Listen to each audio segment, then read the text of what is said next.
Нефункционално, неорганизирано и хаотично, и сето ова на штета на учениците. Вака во Сојузот на средношколци оценуваат учебната година која е на самиот крај. Онлайн наставата велат се покажала како тотално промашување за учениците кои изминатава година многу изгубија. Апелите на Сојузот да се воведе барем комбинирана настава, надлежните не ги прифатија. Ниту еден средношколец не е задоволен од начинот како се спроведуваше наставата во оваа учебна година, а исто така не се задоволни со квалитетот на онлайн наставата што ние го имавме ова учебна година.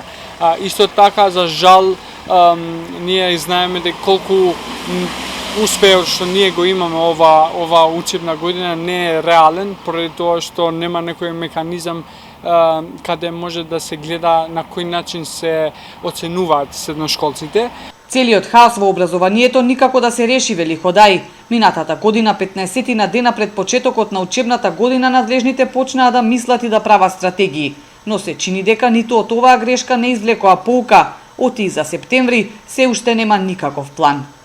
Треба обавезно од нивната страна да почнат со планови и со конкретни стратегии како треба да учениците да се вратат веќе во училница и да не се дискутира веќе за онлайн настава, можеби за комбиниран модел ако ситуацијата нема да биде добра. Треба тие да работат повеќе и да не се снаоѓаме во некоја слична ситуација како лани, ако се сеќавате. Во однос на најавената реформа за дигитализација, во Сојузот на средношколци остануваат на ставот дека намерата не е лоша, но ако се турка вака по секоја цена и без доволна подготвеност и најважно, без консултација и договор со сите страни, нема да има никаков ефект, оти нема да биде прифатена од учениците.